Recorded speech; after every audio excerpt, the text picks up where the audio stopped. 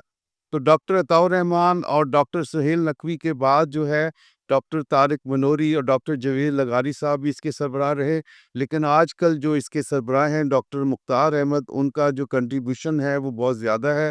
ان کا جو دوسرا ٹنور چل رہا ہے، ان کے جو کریڈٹ پہ جو بات آتی ہے، ان کے کریڈٹ پہ یہ بات آتی ہے کہ انہوں نے ایچ ای سی کی برانڈنگ میں بڑا رول ادا کیا، ایچ ای سی کے امیج بلڈنگ میں بڑا رول ادا کیا، ایچ ای سی کی ایڈوکیسی میں بے مثال کنٹریبیوشن کی، خواہ وہ قومی اسمبلی ہو، سینٹ ہو، پلاننگ کمیشن ہو، یو کے ہو، یو ایس اے ہو، دنیا کے تمام خطوں میں جا کر انہوں نے ہائر ایجوکیشن کمیشن کا، ورلڈ بینک ہو، اس کی برانڈنگ کی ہے، مارکیٹنگ کی ہے، اور اس کے علاوہ اس کی ایڈوکیسی کی ہے۔ اور سب سے بڑھ کر جب فنانس جو ہے کرائسس ڈیولپ ہوا، تو فنانس میں کرائسس میں انہوں نے ایچ ای سی کے جھنڈے کو بلند رکھا، اور ایچ ای سی کو سٹیبل رکھا، اور ان کی جو کنٹریبیوشن ہے ان کو یاد رکھا جائے گا۔ تو ناظرین، اس کے ساتھ ہی ابھی ہم ہائر ایجوکیشن کمیشن کی بات کر رہے تھے، جو کہ اسلام آباد میں موجود ہے، کہ ہائر ایجوکیشن کمیشن کے رول کو، ایجوکیشن کے ماڈل کو ہمارے نیبر کنٹریز نے کاپی کیا، اور اس میں سائنس اور انوویشن اور بڑی ڈیولپمنٹ ہوئی، ایکڈیمیا انڈسٹری لنکیج ڈیولپ ہوئے۔ اور اس کے بعد ناظرین، پنجاب ہائر ایجوکیشن کمیشن جو ہے، جو کہ پنجاب میں ہی قائم ہے، 2014 میں اس کو قائم کیا گیا، اور اس کی جو کنٹریبیوشن ہے، اس کے جو موجودہ چیئرمین ہیں ڈاکٹر اقرار احمد خان، ہی از گلوبل پلیئر۔ انہوں نے پاکستان کی ایجوکیشن میں، پاکستان کی ایگریکلچر میں بڑا رول ادا کیا ہے۔ تو ان کے آنے کے بعد جو ہے جتنی بھی یونیورسٹیز ہیں پنجاب کی، ان کے ساتھ میٹنگ ہوئی ہیں، انہوں نے 5 سال کا جو ہے اس کا سناپسس بنایا ہے، اور اپنا پلان بنایا ہے، اسٹریٹجی پلان بنایا ہے۔